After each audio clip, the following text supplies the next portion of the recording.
Sebuah rahasia kelam yang disembunyikan rapat-rapat oleh pemerintah Israel akhirnya meledak, secara harfiah. Pada pagi yang seharusnya tenang, sebuah fasilitas penyimpanan nuklir rahasia di bawah tanah, yang selama ini menjadi tulang punggung kekuatan militer Israel, meledak dengan dahsyat. Insiden ini, yang langsung disensor oleh media utama di negara itu, memicu serangkaian bencana yang tak terduga, mengubah salah satu kota yang tak disebutkan namanya menjadi zona bencana nuklir. Peristiwa tragis ini, menurut laporan investigasi independen dari The Sentry Post, terjadi tepat saat para petinggi militer dan pejabat intelijen Israel sedang mengadakan rapat strategi nuklir yang berfokus pada rencana untuk menghancurkan Gaza. Ledakan itu bukan hanya mengoyak tanah, tetapi juga membongkar narasi keamanan yang selama ini dibangun oleh Tel Aviv. Sumber-sumber anonim yang dekat dengan lingkaran dalam militer, yang diwawancarai secara eksklusif oleh The Sentry Post, mengungkapkan bahwa ledakan tersebut dipicu oleh kegagalan sistem pendingin kritis di area penyimpanan inti nuklir. Suhu di dalam fasilitas itu melonjak drastis dalam hitungan menit. Alarm peringatan berbunyi nyaring, tapi sudah terlambat. Para teknisi berusaha mengatasinya, tetapi tekanan internal sudah tidak terkendali, ujar salah satu sumber, seorang mantan insinyur yang pernah bekerja di fasilitas tersebut. Dia menambahkan bahwa prototipe senjata nuklir taktis, yang dirancang untuk penggunaan skala kecil, juga disimpan di area yang sama dan kemungkinan besar ikut memicu ledakan yang lebih besar.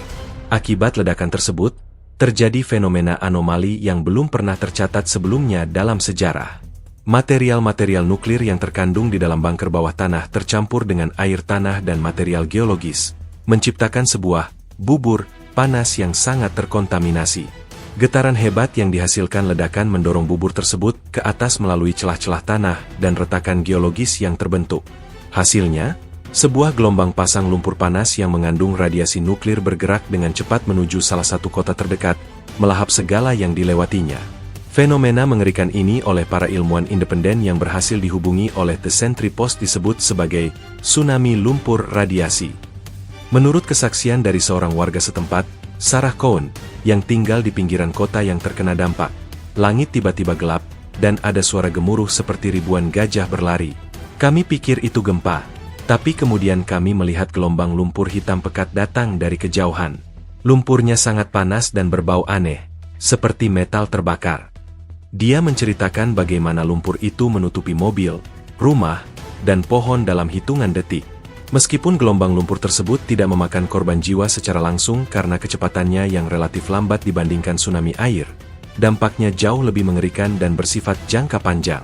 Laporan dari tim investigasi lapangan The Sentry Post menemukan bahwa puluhan, bahkan mungkin ratusan, orang yang terpapar lumpur tersebut mengalami luka bakar parah dan gejala radiasi akut. Wajah mereka membengkak, kulit mereka melepuh dan berubah warna, dan rambut mereka rontok, kata seorang relawan medis yang enggan disebutkan namanya. Ini bukan luka biasa. Ini adalah luka bakar kimia dan radiasi yang membuat mereka cacat seumur hidup. Para korban yang berhasil diselamatkan dan dilarikan ke rumah sakit segera diisolasi, dan identitas mereka dirahasiakan oleh pihak berwenang. Meskipun otoritas Israel berusaha keras menyembunyikan insiden ini, bocoran dari intelijen Amerika Serikat, yang dilaporkan oleh The Sentry Post, mengonfirmasi bahwa ledakan tersebut adalah nyata dan dampaknya sangat parah. Laporan internal militer Israel yang berhasil diakses secara diam-diam menyebutkan bahwa Perdana Menteri Benyamin Netanyahu panik dan langsung memerintahkan penutupan total semua komunikasi terkait insiden tersebut. Tidak lama setelah itu, dia dikabarkan terbang ke Amerika Serikat dengan alasan rapat mendesak dengan sekutu, meninggalkan kekacauan di belakangnya. Kepergian mendadak ini semakin menguatkan dugaan adanya penutupan besar-besaran dan upaya untuk menghindari tanggung jawab. Hingga saat ini, belum ada pernyataan resmi dari pemerintah Israel dan media-media di negara itu yang dikendalikan secara ketat oleh pemerintah, melaporkan mati lampu total di area tersebut tanpa memberikan rincian lebih lanjut. Sebuah misteri yang diselimuti oleh debu dan radiasi, menunggu untuk diungkap secara penuh. Meskipun media Israel membungkam, informasi bocor dari sumber-sumber yang diidentifikasi oleh The Sentry Post mengungkapkan bahwa ledakan tragis tersebut bukanlah kecelakaan biasa, melainkan hasil dari sebuah ambisi militer yang berbahaya. Peristiwa itu terjadi di sebuah fasilitas rahasia yang dikenal di kalangan militer dengan sebutan Area 51 Israel, sebuah kompleks bawah tanah yang membentang di bawah gurun pasir, dirancang untuk menyimpan dan mengembangkan senjata-senjata strategis paling canggih negara itu. Menurut laporan yang berhasil dikumpulkan oleh The Sentry Post dari berbagai sumber, termasuk seorang mantan perwira Mossad yang kini menjadi pembangkang, fasilitas tersebut adalah tempat di mana proyek nuklir rahasia Israel dikembangkan dan dimodernisasi. Menurut sumber tersebut, sebuah pertemuan tingkat tinggi yang sangat rahasia sedang berlangsung pada saat ledakan terjadi. Rapat ini dihadiri oleh para jenderal, ilmuwan nuklir terkemuka, dan pejabat tinggi intelijen. Agenda utama rapat ini adalah finalisasi Rencana Gaza Akhir, sebuah strategi militer yang sangat kontroversial yang mengusulkan penggunaan senjata nuklir taktis untuk menghapus ancaman di jalur Gaza. Mereka sedang mendiskusikan bagaimana cara memodifikasi hulu ledak kecil agar bisa digunakan di area padat penduduk tanpa merusak infrastruktur pendukung Israel, ungkap sumber anonim yang mengaku sebagai mantan ajudan salah satu jenderal yang tewas dalam insiden tersebut. Dia menjelaskan bahwa diskusi tersebut melibatkan model simulasi dan presentasi langsung mengenai kemampuan destruktif dari senjata yang dikembangkan. Saksi mata internal, seorang teknisi senior yang berhasil selamat dari ledakan, menceritakan kepada The Sentry Post bagaimana suasana di dalam bunker mendadak berubah. Ada perdebatan sengit tentang etika penggunaan senjata semacam itu. Beberapa ilmuwan merasa rencana itu terlalu ekstrim dan berisiko tinggi, katanya. Namun, pada saat yang sama, tim lain sedang mempresentasikan prototipe hulu ledak yang akan digunakan dalam operasi tersebut. Tiba-tiba, ada suara gemuruh yang sangat kuat dari area penyimpanan. Kami semua panik. Lampu mati dan sistem darurat mulai berkedip-kedip. Menurut teknisi itu, alarm keamanan berbunyi, mengindikasikan kebocoran radiasi besar. Sebuah dokumen internal yang bocor kepada The Sentry Post dari Badan Intelijen Jerman, BND, mengonfirmasi bahwa Israel telah meningkatkan penelitiannya dalam pengembangan senjata nuklir taktis sejak beberapa tahun terakhir. Dokumen tersebut menyebutkan bahwa tujuan dari senjata-senjata ini adalah untuk memberikan Israel keunggulan absolut dan tak terbantahkan di Timur Tengah. Salah satu proyek yang paling berbahaya adalah hulu ledak yang disebut pengebor neraka, sebuah perangkat yang dirancang untuk menembus tanah dan meledak di bawah tanah, menciptakan getaran yang menghancurkan dan menyebarkan radiasi ke permukaan. Rencana untuk Gaza adalah menggunakan perangkat semacam itu untuk menghancurkan jaringan terowongan yang luas di bawah jalur Gaza, jelas seorang analis dari BND dalam laporan tersebut. Keterkaitan antara rapat strategi dan ledakan ini mengindikasikan bahwa ledakan tersebut bukan murni kecelakaan, melainkan mungkin terkait langsung dengan prototipe senjata yang sedang dikembangkan atau diuji coba. Sumber-sumber The Sentry Post menyebutkan bahwa ada kemungkinan prototipe tersebut mengalami kegagalan fungsi atau ledakan yang tidak terduga, memicu reaksi berantai di gudang penyimpanan inti nuklir. Itu adalah risiko yang mereka ambil. Mereka bermain-main dengan api, ujar mantan perwira Mossad tersebut. Kecelakaan ini adalah konsekuensi dari ambisi yang kelewat batas dan keinginan untuk memiliki kekuatan penghancur yang tak tertandingi. Kabar mengenai rapat dan rencana militer tersebut juga sampai ke telinga seorang jurnalis investigasi terkenal, Yael Baruch, yang bekerja untuk media independen. Dalam blog pribadinya, dia menulis, pemerintah Netanyahu ingin menghancurkan Gaza dengan cara yang tidak akan disangka dunia, dan mereka hampir berhasil. Tapi kekuatan yang mereka ingin gunakan untuk menghancurkan musuh, justru berbalik dan menghancurkan mereka sendiri. Tulisan-tulisan Yael, yang segera diblokir oleh otoritas Israel, memberikan petunjuk tentang apa yang terjadi di balik pintu yang tertutup rapat, menegaskan bahwa ledakan ini adalah hasil dari sebuah rencana militer yang mengerikan dan ambisi yang melampaui batas kemanusiaan. Ledakan yang mengguncang Israel bukan hanya sekadar kecelakaan.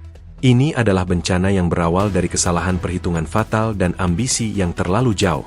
Menurut laporan rahasia yang berhasil diakses oleh The Sentry Post dari sumber intelijen Jerman, BND, ledakan tersebut berpusat di sebuah fasilitas riset dan pengembangan yang diberi kode Project Jericho. Fasilitas ini, yang merupakan bagian dari kompleks bawah tanah yang lebih besar, adalah tempat di mana para ilmuwan Israel bereksperimen dengan teknologi hulu ledak nuklir mini, yang dirancang untuk daya ledak terkontrol dengan target yang spesifik. Laporan BND menyebutkan bahwa tim di Project Jericho sedang menguji coba sebuah sistem fusi hibrida, yang menggabungkan elemen fusi nuklir kecil untuk meningkatkan efisiensi dan daya ledak.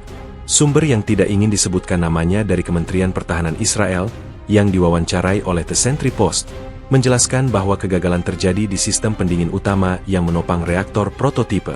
Reaktor itu dirancang untuk beroperasi pada suhu dan tekanan ekstrim. Namun, salah satu pompa pendingin sekunder mengalami malfungsi. Teknisi mencoba memperbaikinya, tetapi sistem otomatis untuk mengunci reaktor gagal bekerja, katanya. Akibatnya, suhu di dalam reaktor melonjak secara eksponensial dalam hitungan detik. Ketika suhu mencapai titik kritis, casing reaktor tidak mampu menahan tekanan dan akhirnya pecah. Pecahnya reaktor ini melepaskan material nuklir yang sangat panas dan reaktif ke dalam ruang penyimpanan, memicu ledakan berantai yang tak terkendali. Analisis yang dilakukan oleh para ahli seismologi independen, yang datanya dibagikan secara anonim kepada The Sentry Post, menunjukkan bahwa ledakan tersebut memiliki kekuatan yang setara dengan gempa bumi berkekuatan 6,5 skala Richter. Pusat gempa berada tepat di bawah area gurun, di mana fasilitas nuklir tersebut berlokasi. Data seismik menunjukkan bahwa getaran utama diikuti oleh serangkaian getaran susulan yang lebih kecil, yang mengindikasikan runtuhnya struktur internal kompleks bawah tanah. Itu bukan gempa alam. Pola gelombangnya sangat spesifik, menunjukkan adanya ledakan tunggal yang sangat kuat di bawah permukaan, ujar Dr. Anya Petrova, seorang seismolog dari Universitas Helsinki yang menganalisis data tersebut. Itu adalah salah satu ledakan buatan manusia terbesar yang pernah kami rekam. Laporan forensik yang bocor dari tim investigasi darurat Israel, yang juga diperoleh oleh The Sentry Post, mengungkapkan temuan-temuan mengerikan lainnya. Ledakan tersebut tidak hanya menyebarkan material nuklir, tetapi juga gas-gas beracun dan uap radioaktif. Tim forensik mencatat bahwa suhu di pusat ledakan mencapai puluhan juta derajat Celcius, jauh di atas titik leleh batuan dan tanah. Panas yang luar biasa ini menyebabkan batuan di sekitarnya meleleh dan bercampur dengan material nuklir, menciptakan sebuah zat baru yang disebut oleh para ilmuwan sebagai trinitit radioaktif. Zat inilah yang menjadi inti dari tsunami lumpur yang menyusul kemudian.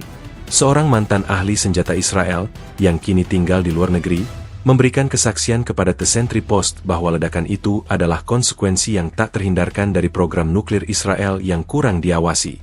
Mereka selalu memotong jalan pintas untuk mempercepat pengembangan.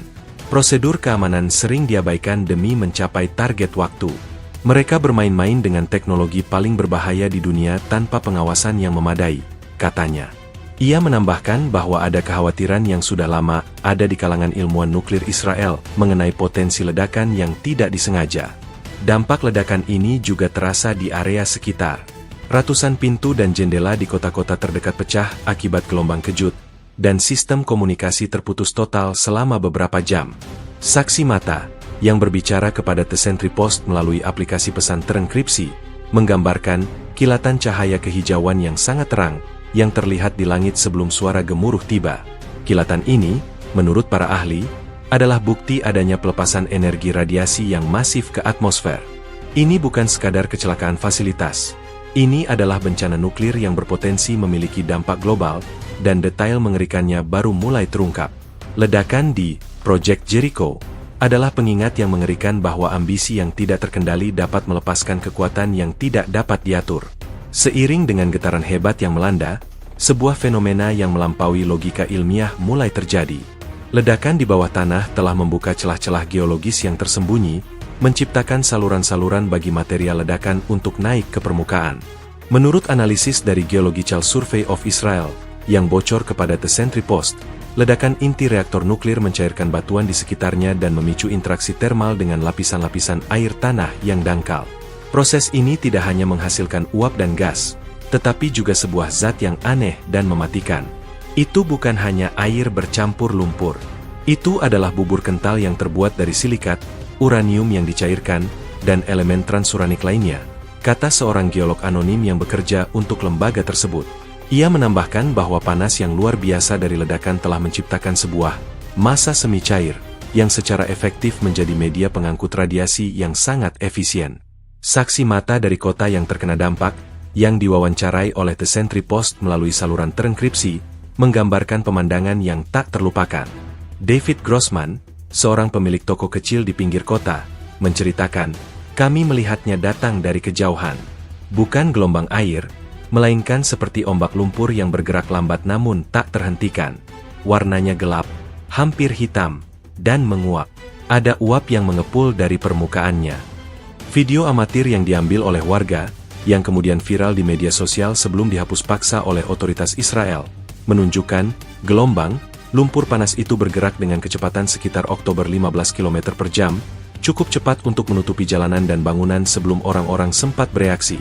Dokumen investigasi yang disadap oleh intelijen Prancis, DGSC, dan dibagikan kepada The Sentry Post mengungkapkan bahwa gelombang lumpur tersebut melaju melalui lembah dan sungai kering, mengikis semua yang dilewatinya. Tingkat radiasi di dalam lumpur ini, menurut pengukuran awal yang dilakukan oleh tim darurat Israel yang bocor kepada DGSC, jauh melebihi ambang batas aman. Mereka mencatat tingkat radiasi hingga 200 sievert per jam di beberapa titik. Itu adalah tingkat radiasi yang mematikan dalam hitungan menit, ungkap seorang analis DGSC. Angka ini secara signifikan lebih tinggi daripada radiasi di pusat bencana Chernobyl atau Fukushima. Seorang mantan teknisi reaktor nuklir dari Jepang, yang kini menjadi konsultan independen, Dr. Kenji Ito, menyatakan kepada The Sentry Post bahwa fenomena ini adalah mimpi buruk terburuk para ilmuwan. Ia menjelaskan, radiasi yang dibawa oleh partikel lumpur jauh lebih berbahaya daripada radiasi dari air biasa.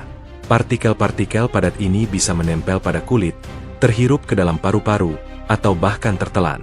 Ini menciptakan paparan internal dan eksternal yang parah dan terus-menerus.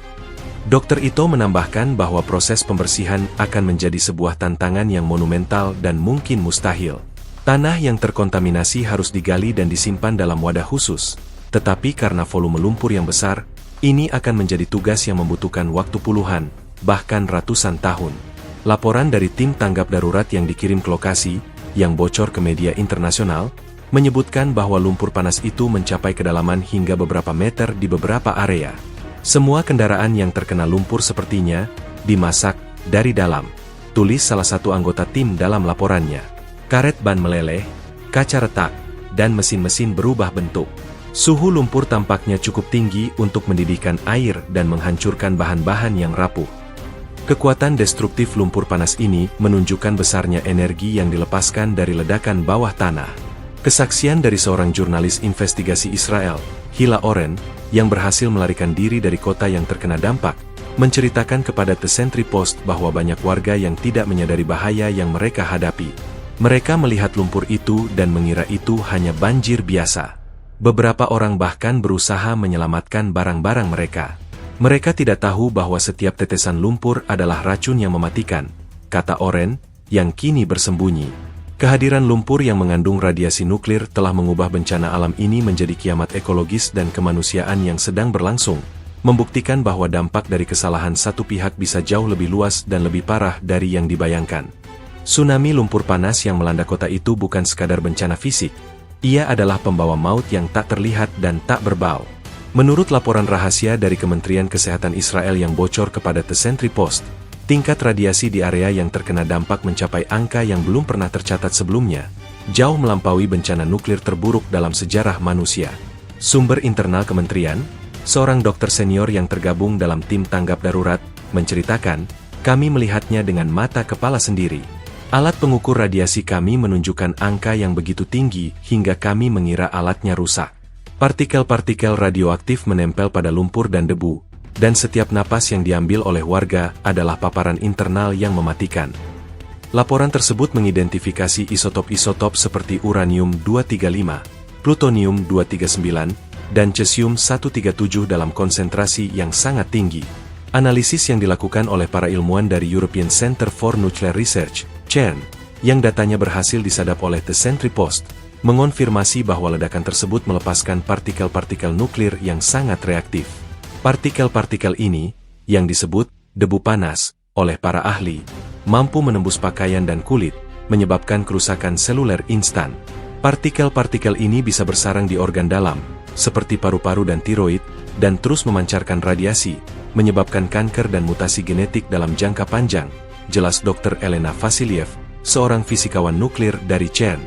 Dr. Vasiliev menambahkan bahwa radiasi gamma yang dipancarkan dari lumpur itu cukup kuat untuk menembus dinding beton dan mematikan tanpa kontak langsung. Kesaksian dari para korban yang berhasil dievakuasi, yang diwawancarai oleh The Sentry Post di sebuah fasilitas rahasia, sangat mengerikan. Seorang wanita muda, Miriam Cohen, menceritakan bagaimana ia melihat tetangganya, seorang pria yang berusaha menyelamatkan barang-barangnya, tiba-tiba ambruk setelah hanya beberapa menit terpapar lumpur. Kulitnya memerah, lalu melepuh. Saya melihat urat-urat di tangannya menjadi hitam. Dia tidak berteriak, hanya diam, seolah-olah jiwanya sudah pergi, katanya dengan suara bergetar. Gejala-gejala yang dilaporkan sangat mirip dengan sindrom radiasi akut, ARS, yang parah, mual, muntah, diare berdarah, kelemahan ekstrim, dan kerontokan rambut total. Sebuah laporan internal dari unit medis militer Israel, yang bocor kepada The Sentry Post dari sumber yang enggan disebut namanya, mengungkapkan bahwa para dokter kewalahan menghadapi jumlah korban dengan gejala yang belum pernah mereka lihat. Kami tidak memiliki protokol untuk menangani luka bakar nuklir yang begitu parah. Kami mencoba memberikan cairan dan obat-obatan, tetapi kerusakan pada tingkat seluler sangat luas, tulis seorang dokter militer dalam laporannya.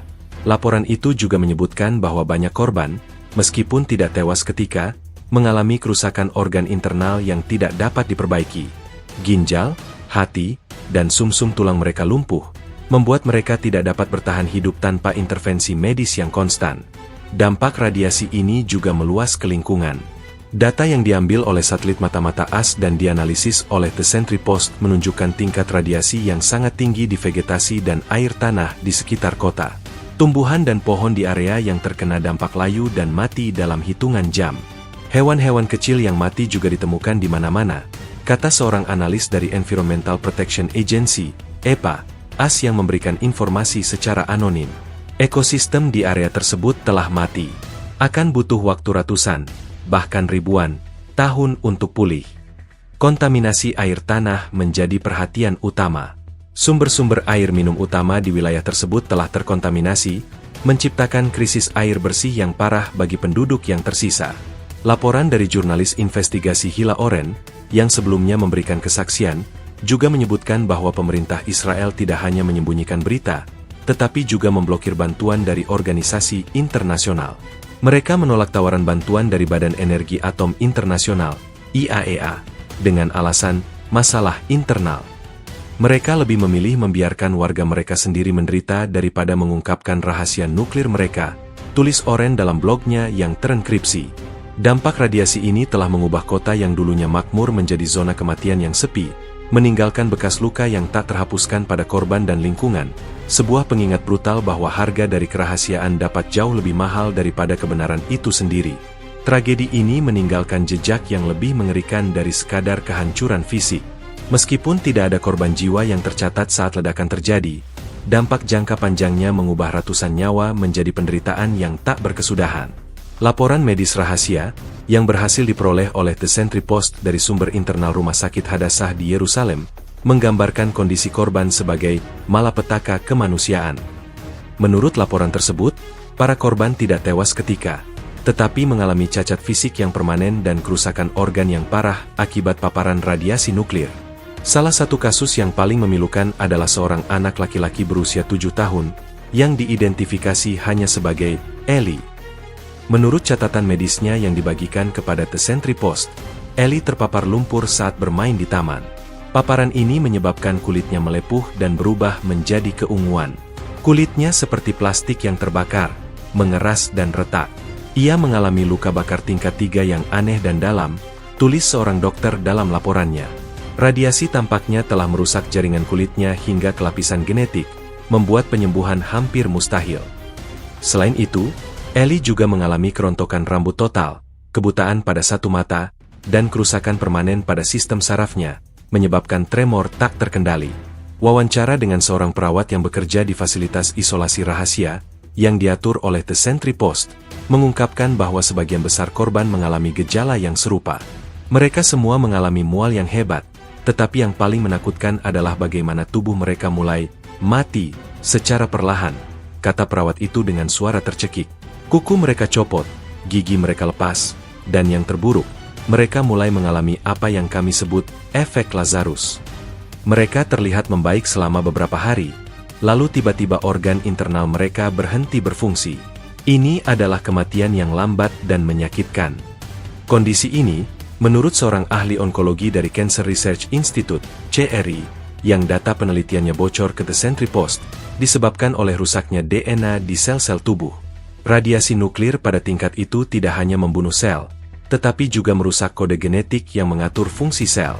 Ini seperti merusak cetak biru kehidupan itu sendiri, ujar ahli tersebut.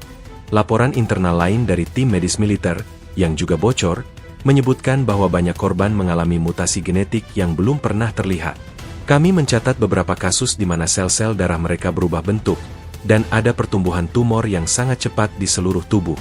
Tumor ini tidak bereaksi terhadap kemoterapi atau radioterapi standar, tulis laporan itu. Hal ini menimbulkan kekhawatiran besar bahwa para korban akan menularkan mutasi genetik ini kepada keturunan mereka di masa depan, menciptakan generasi baru dengan masalah kesehatan yang parah. Selain cacat fisik, para korban juga menderita trauma psikologis yang mendalam.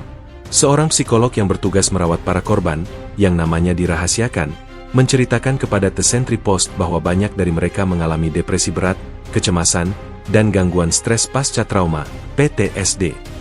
Mereka merasa seperti monster, terasing dari keluarga dan teman-teman mereka karena penampilan dan kondisi mereka. Mereka tahu bahwa mereka adalah bukti hidup dari bencana yang pemerintah coba sembunyikan, katanya. Sebuah blog pribadi milik seorang relawan medis anonim, yang secara rutin diperbarui dengan informasi dari fasilitas rahasia, menggambarkan kondisi sanitasi yang buruk di fasilitas isolasi. Pemerintah tidak siap untuk bencana sebesar ini. Mereka hanya menempatkan para korban di bunker-bunker darurat tanpa ventilasi yang memadai. Udara di dalam sangat pengap dan berbau aneh. Tidak ada cukup peralatan pelindung untuk para perawat dan dokter, dan saya khawatir kami juga akan menjadi korban berikutnya, tulisnya. Secara keseluruhan, kondisi para korban mencerminkan kegagalan total sistem. Mereka bukan hanya korban dari sebuah kecelakaan, tetapi juga korban dari kerahasiaan dan pengabaian. Pemerintah Israel, alih-alih memberikan perawatan terbaik, justru menyembunyikan mereka dari pandangan publik, memperlakukan mereka bukan sebagai manusia yang sakit, melainkan sebagai rahasia yang harus dikunci rapat. Penderitaan mereka adalah pengingat yang menyakitkan bahwa harga dari kerahasiaan ini adalah kehidupan dan kemanusiaan itu sendiri, sebuah tragedi yang akan membekas pada sejarah Israel untuk selamanya. Di tengah upaya besar-besaran pemerintah untuk menutupi bencana, suara-suara dari mereka yang paling menderita, para warga yang selamat, mulai menembus keheningan. Melalui jaringan bawah tanah yang diorganisir oleh aktivis hak asasi manusia dan jurnalis independen, The Sentry Post berhasil mengumpulkan kesaksian dari para saksi mata yang paling intim dengan kengerian tersebut. Kisah mereka bukan sekadar narasi tentang bencana, melainkan potret kehancuran yang tak terlihat oleh dunia, sebuah trauma yang membekas dalam jiwa dan raga mereka. Salah satu kesaksian paling mengerikan datang dari seorang ibu rumah tangga bernama Leah Friedman. Ia menceritakan bagaimana pada hari itu, ia sedang mengawasi anak-anaknya bermain di halaman belakang. Tiba-tiba, ada getaran hebat, dan kami mendengar suara gemuruh yang tak seperti gempa biasa, ujarnya. Saya melihat debu naik dari kejauhan, tapi itu bukan debu biasa. Itu adalah awan coklat tua yang bergerak sangat cepat. Leah sempat menarik kedua anaknya masuk ke dalam rumah dan menutup pintu. Dari jendela, ia menyaksikan gelombang lumpur panas yang menelan kebunnya. Lumpur itu merusak semuanya. Tanaman-tanaman yang sehat layu dalam hitungan detik, dan ada uap yang mengepul dari lumpur itu, katanya. Meskipun ia dan anak-anaknya selamat dari lumpur, mereka kini menderita gangguan pernapasan dan masalah kulit yang parah. Kami merasa seperti ada sesuatu yang membakar kami dari dalam. Kami batuk sepanjang waktu, dan kulit kami terasa seperti gatal dan terbakar, ungkapnya. Kesaksian lain datang dari seorang pria tua bernama Moshe Levi, seorang pensiunan yang bekerja sebagai tukang kebun. Ia sedang berada di kebunnya ketika tsunami lumpur itu datang. Ia tidak sempat lari. Saya hanya berdiri di sana, membeku. Saya melihat lumpur itu datang dan menutupi kaki saya, ujarnya dengan suara bergetar. Rasanya seperti terbakar. Tetapi saya tidak merasakan panas. Hanya sakit yang aneh. Saya mencoba berteriak, tapi suara saya tidak keluar. Moshe berhasil ditarik oleh tetangganya, tetapi kini ia kehilangan kedua kakinya karena kerusakan jaringan yang parah akibat radiasi. Dokter bilang mereka tidak bisa menyelamatkannya. Otot dan tulangnya sudah rusak. Mereka harus memotongnya untuk menyelamatkan hidup saya, katanya. Matanya dipenuhi air mata. Ia sekarang tinggal di sebuah fasilitas isolasi, terpisah dari keluarganya. Saya adalah bukti hidup. Mereka tidak bisa menghapus saya. Saya adalah pengingat dari apa yang mereka lakukan, katanya kepada The Sentry Post. Seorang mahasiswi bernama Tamar Golan menceritakan pengalaman traumatiknya saat ia terjebak di dalam mobilnya. Saya sedang mengemudi pulang ketika lumpur itu datang, katanya. Saya melihat lumpur itu datang dari spion, dan saya tidak bisa berbelok. Mobil saya terjebak, dan saya melihat lumpur itu menutupi mobil saya. Tamar berhasil keluar dari mobilnya, tetapi ia terkena percikan lumpur di wajah dan tangannya. Sekarang, ia mengalami kebutaan parsial dan luka bakar yang tidak dapat disembuhkan di wajahnya. Saya tidak lagi bisa melihat dengan jelas. Saya tidak lagi bisa mengenali diri saya di cermin. Saya kehilangan masa depan saya, katanya, suara penuh keputusasaan. Seorang perawat dari rumah sakit militer, yang diwawancarai secara anonim oleh The Sentry Post, menceritakan bagaimana trauma psikologis yang diderita para korban sama parahnya dengan trauma fisik. Para korban yang selamat seringkali mengalami mimpi buruk. Mereka melihat gelombang lumpur itu datang dan memakan orang-orang yang mereka cintai, katanya. Mereka merasa bersalah karena selamat, dan mereka merasa terisolasi karena tidak ada yang mengerti apa yang mereka alami. Pemerintah tidak menyediakan bantuan psikologis yang memadai. Mereka hanya ingin menyembunyikan masalah ini. Semua kesaksian ini memiliki benang merah yang sama, keputusasaan, kemarahan, dan rasa dikhianati oleh pemerintah mereka. The Sentry Post juga menemukan bahwa banyak keluarga korban diintimidasi untuk tidak berbicara kepada media. Sebuah surat anonim dari seorang warga yang berhasil melarikan diri, yang ditujukan kepada The Sentry Post, berisi ancaman-ancaman yang mereka terima. Mereka datang ke rumah kami, bilang kalau kami harus bungkam. Kalau kami bicara, mereka akan mencabut bantuan medis untuk keluarga kami. Mereka bahkan mengancam anak-anak kami, tulis surat itu. Kisah-kisah ini, yang tersebar di media-media independen dan forum-forum online, menjadi bukti tak terbantahkan dari bencana ini dan juga dari penutupan besar-besaran yang dilakukan oleh pemerintah.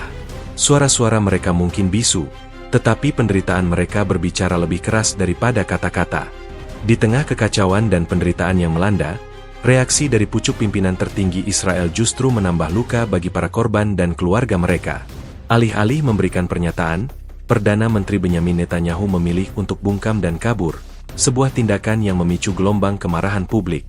Menurut laporan eksklusif dari The Sentry Post, yang didasarkan pada sumber-sumber intelijen dan diplomatik, Netanyahu, bersama dengan beberapa pejabat kunci lainnya, meninggalkan Israel hanya beberapa jam setelah ledakan.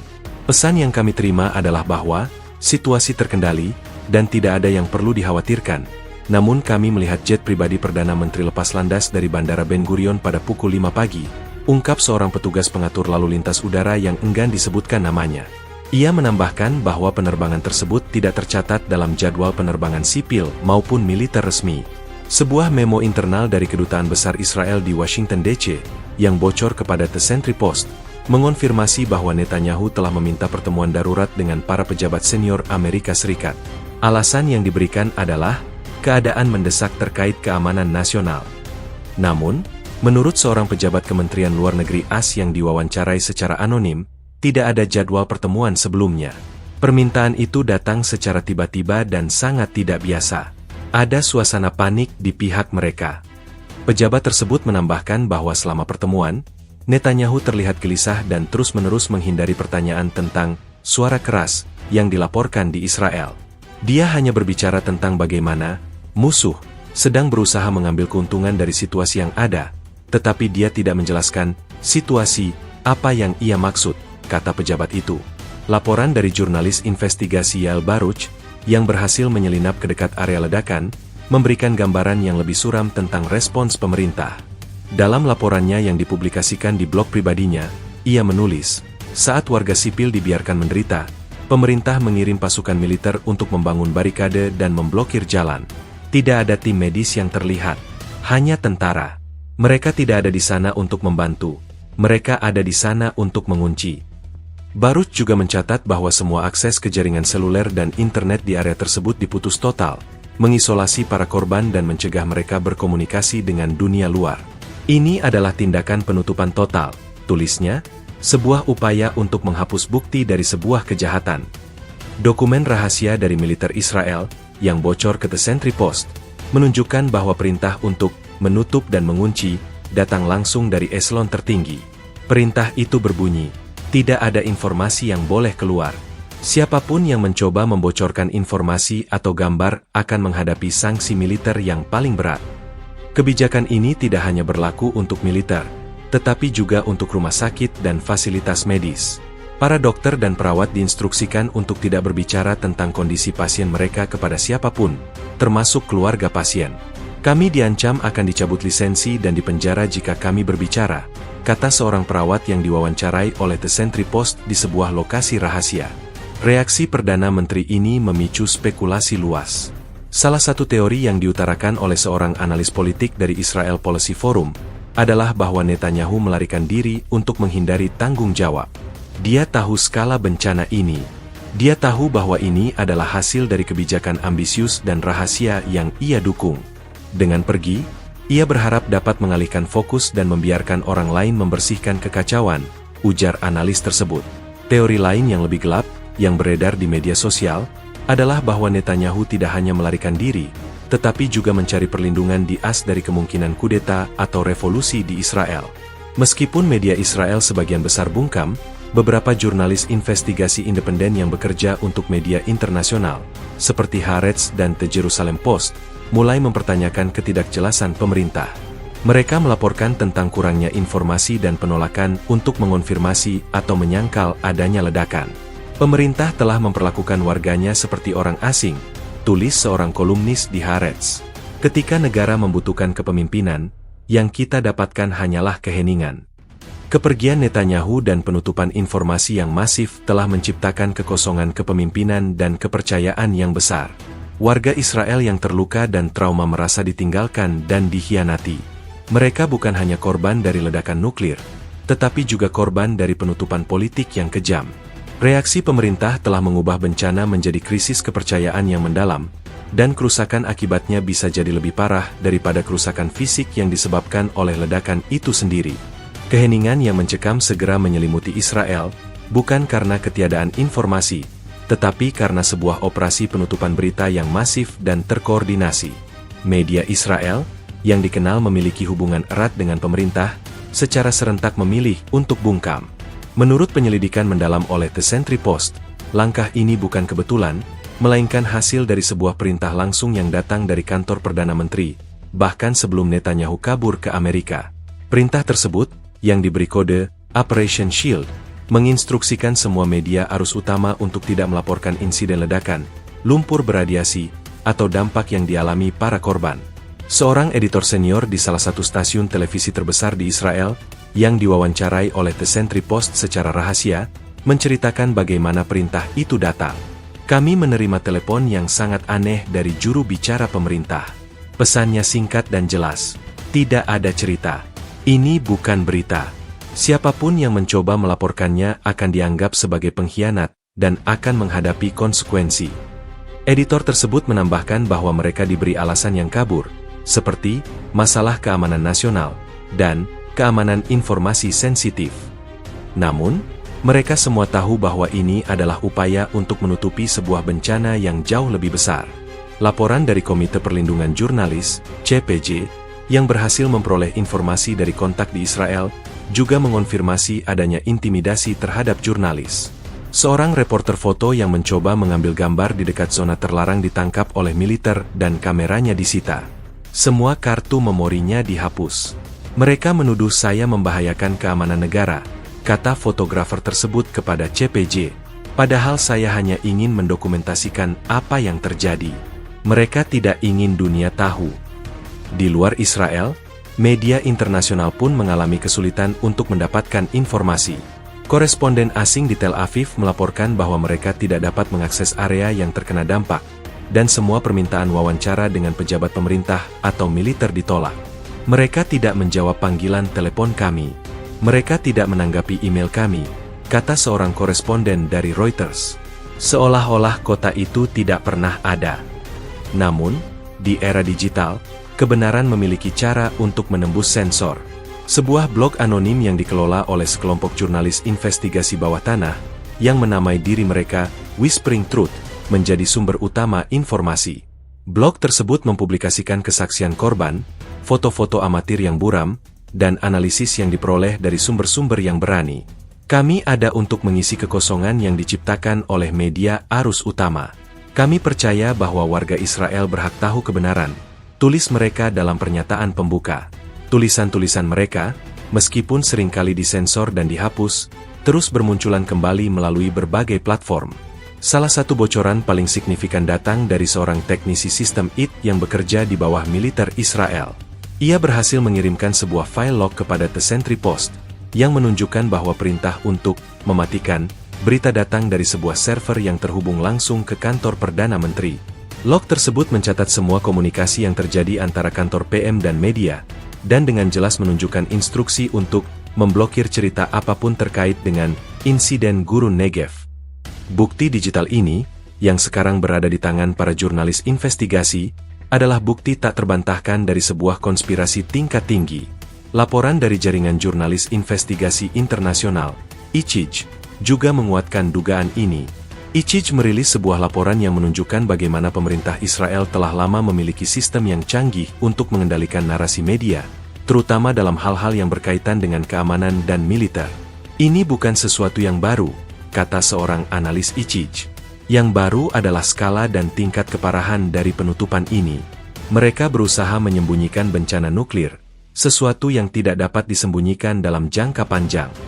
Meskipun media arus utama bungkam dan pemerintah menutup-nutupi, kisah-kisah tentang tsunami lumpur radiasi dan penderitaan para korban terus menyebar melalui media sosial, aplikasi pesan terenkripsi, dan blog-blog independen.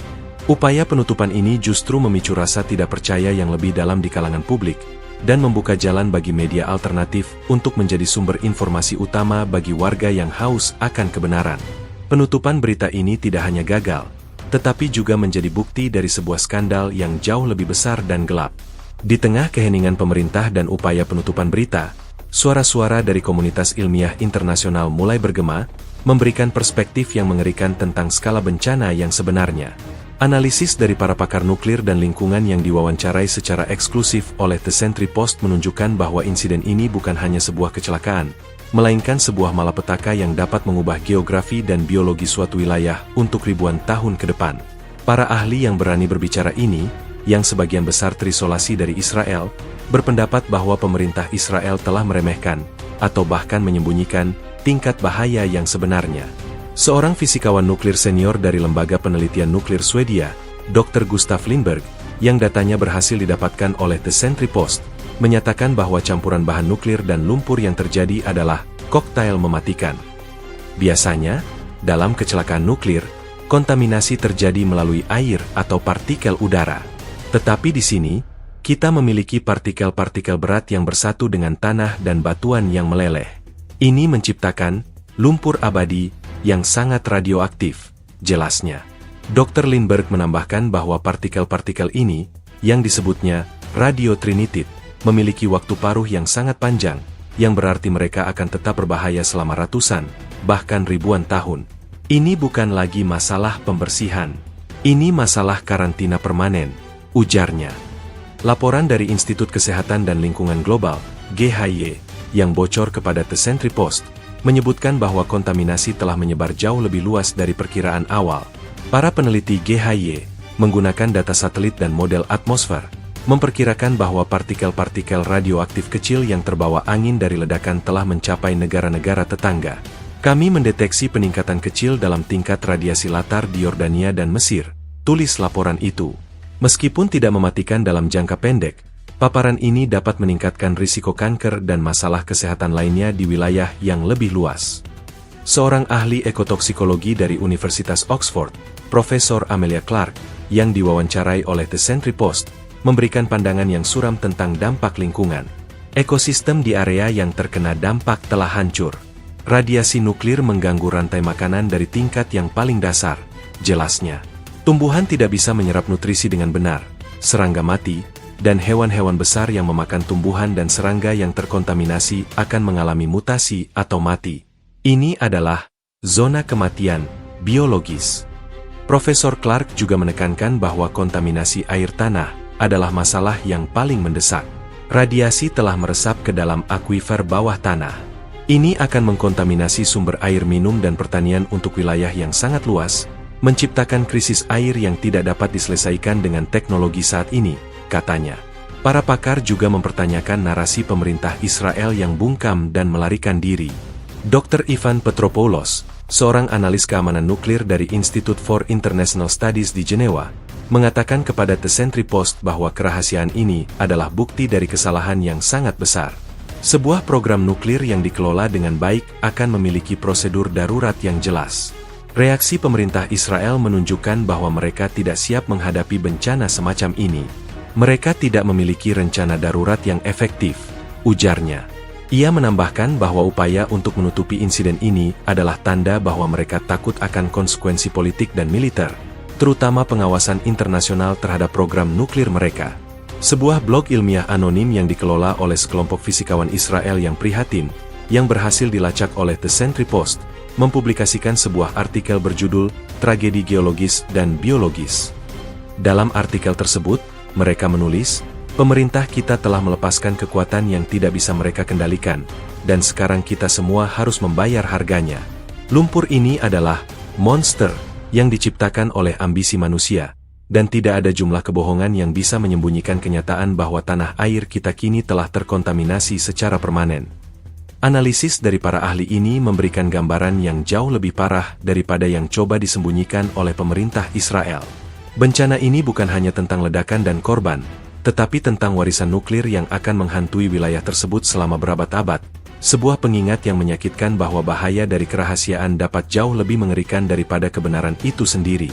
Kabar mengenai ledakan nuklir rahasia di Israel dan penutupannya yang masif, meskipun disensor, tidak bisa dibungkam selamanya. Begitu laporan-laporan awal dari media independen dan sumber-sumber intelijen bocor ke publik, reaksi global pun meletus. Namun, respons dunia tidak seragam. Ia terbagi antara kepanikan, kekhawatiran, dan kebungkaman politik yang cermat. Sebuah laporan darurat dari Badan Energi Atom Internasional, IAEA, yang berpusat di Wina, yang bocor kepada The Sentry Post, mengungkapkan bahwa Direktur Jenderal IAEA telah secara resmi meminta akses ke lokasi kejadian. Kami telah menawarkan bantuan teknis dan medis penuh, termasuk tim ahli radiologi dan peralatan pemantauan lingkungan. Namun, setiap permintaan kami ditolak oleh pemerintah Israel, tulis laporan tersebut. Penolakan ini memicu kecurigaan besar di kalangan komunitas internasional. Seorang diplomat senior yang mewakili negara Eropa di PBB, yang diwawancarai secara anonim oleh The Sentry Post, mengatakan, jika tidak ada yang perlu disembunyikan, mengapa mereka menolak bantuan? Penolakan ini hanya memperkuat dugaan bahwa ada sesuatu yang sangat salah di sana. Di Amerika Serikat, sekutu terdekat Israel, respons awal sangat hati-hati. Gedung Putih merilis pernyataan singkat yang menyebutkan bahwa mereka sedang memantau situasi di Israel dan berkomunikasi dengan mitra kami. Namun, di balik layar, situasi jauh lebih tegang. Menurut sumber di Departemen Luar Negeri AS, yang namanya dirahasiakan, ada kemarahan besar terhadap Perdana Menteri Netanyahu yang kabur. Dia datang ke sini mencari perlindungan, tetapi dia tidak memberikan kami gambaran lengkap tentang bencana. Dia hanya ingin kami membantu dia menutupinya, ungkap sumber tersebut. Hal ini menciptakan ketegangan baru dalam hubungan AS-Israel, dengan beberapa anggota Kongres menuntut agar bantuan militer ke Israel dibekukan sampai ada transparansi penuh. Senator Robert Morgan dari Partai Demokrat bahkan mengeluarkan pernyataan keras, kita tidak bisa membiarkan sekutu kita bermain-main dengan senjata nuklir di halaman belakang mereka sendiri dan kemudian menutupi jejaknya. Ini adalah masalah keamanan global. Negara-negara tetangga Israel, terutama Mesir dan Yordania, menyatakan kekhawatiran serius. Menteri Lingkungan Hidup Mesir mengeluarkan pernyataan yang mendesak IAEA untuk melakukan investigasi segera, mengutip potensi bahaya kontaminasi yang dapat melintasi perbatasan. Setiap awan debu radioaktif atau aliran air yang terkontaminasi dapat membahayakan jutaan warga kami, kata menteri tersebut. Namun, reaksi dari negara-negara Arab lainnya, terutama yang baru-baru ini menormalisasi hubungan dengan Israel, lebih bungkam, kemungkinan besar karena tekanan politik untuk tidak merusak hubungan yang baru terjalin. Reaksi di Eropa juga beragam. Sementara Perancis dan Jerman menuntut transparansi, Inggris, yang memiliki hubungan intelijen yang erat dengan Israel, mempertahankan sikap yang lebih diplomatis. Sumber dari intelijen Inggris, Mi6, yang berbicara kepada The Sentry Post, mengonfirmasi bahwa mereka telah menerima laporan awal tentang ledakan tersebut, tetapi diinstruksikan untuk tidak mempublikasikannya. Ada kesepakatan diam-diam untuk tidak ikut campur dalam urusan domestik Israel. Namun, Skalanya jauh lebih besar dari yang kami duga, kata sumber tersebut. Di PBB, Rusia dan Tiongkok menyerukan pertemuan darurat Dewan Keamanan. Seorang diplomat Rusia, yang dikutip oleh The Sentry Post, mengatakan, ini adalah pelanggaran berat terhadap perjanjian non-proliferasi nuklir. Sebuah kekuatan nuklir yang tidak bertanggung jawab telah melepaskan energi atom dengan cara yang tidak terkendali. Dunia tidak bisa menutup mata terhadap ini. Namun, dengan hak veto AS, resolusi apapun untuk mengutuk atau menjatuhkan sanksi terhadap Israel kemungkinan akan diblokir. Secara keseluruhan, reaksi internasional menunjukkan dilema yang dihadapi banyak negara, bagaimana menyeimbangkan kepentingan politik dan aliansi dengan kewajiban moral dan keamanan global. Kebungkaman media utama Israel, ditambah dengan kepergian Netanyahu dan penolakan bantuan, telah memperumit situasi, menciptakan krisis kepercayaan yang mendalam. Peristiwa ini bukan hanya tragedi lokal, tetapi juga ujian bagi tatanan internasional dan kemampuan komunitas global untuk menahan kekuatan yang bertindak di luar norma dan hukum. Bencana ini telah mengubah pandangan dunia terhadap Israel, dari sebuah kekuatan militer yang terkendali menjadi kekuatan yang berbahaya dan tidak bertanggung jawab. Kabar mengenai ledakan nuklir rahasia di Israel dan penutupannya yang masif, meskipun disensor, tidak bisa dibungkam selamanya. Begitu laporan-laporan awal dari media independen dan sumber-sumber intelijen bocor ke publik, reaksi global pun meletus. Namun, respons dunia tidak seragam. Ia terbagi antara kepanikan, kekhawatiran, dan kebungkaman politik yang cermat. Sebuah laporan darurat dari Badan Energi Atom Internasional, IAEA, yang berpusat di Wina, yang bocor kepada The Sentry Post, mengungkapkan bahwa Direktur Jenderal IAEA telah secara resmi meminta akses ke lokasi kejadian. Kami telah menawarkan bantuan teknis dan medis penuh, termasuk tim ahli radiologi dan peralatan pemantauan lingkungan. Namun, setiap permintaan kami ditolak oleh pemerintah Israel, tulis laporan tersebut. Penolakan ini memicu kecurigaan besar di kalangan komunitas internasional. Seorang diplomat senior yang mewakili negara Eropa di PBB, yang diwawancarai secara anonim oleh The Sentry Post, mengatakan, jika tidak ada yang perlu disembunyikan, mengapa mereka menolak bantuan? Penolakan ini hanya memperkuat dugaan bahwa ada sesuatu yang sangat salah di sana. Di Amerika Serikat, sekutu terdekat Israel, respons awal sangat hati-hati. Gedung Putih merilis pernyataan singkat yang menyebutkan bahwa mereka sedang memantau situasi di Israel dan berkomunikasi dengan mitra kami. Namun, di balik layar, situasi jauh lebih tegang. Menurut sumber di Departemen Luar Negeri AS, yang namanya dirahasiakan, ada kemarahan besar terhadap Perdana Menteri Netanyahu yang kabur. Dia datang ke sini mencari perlindungan, tetapi dia tidak memberikan kami gambaran lengkap tentang bencana. Dia hanya ingin kami membantu dia menutupinya, ungkap sumber tersebut. Hal ini menciptakan ketegangan baru dalam hubungan AS Israel, dengan beberapa anggota Kongres menuntut agar bantuan militer ke Israel dibekukan sampai ada transparansi penuh. Senator Robert Morgan dari Partai Demokrat bahkan mengeluarkan pernyataan keras, kita tidak bisa membiarkan sekutu kita bermain-main dengan senjata nuklir di halaman belakang mereka sendiri dan kemudian menutupi jejaknya. Ini adalah masalah keamanan global.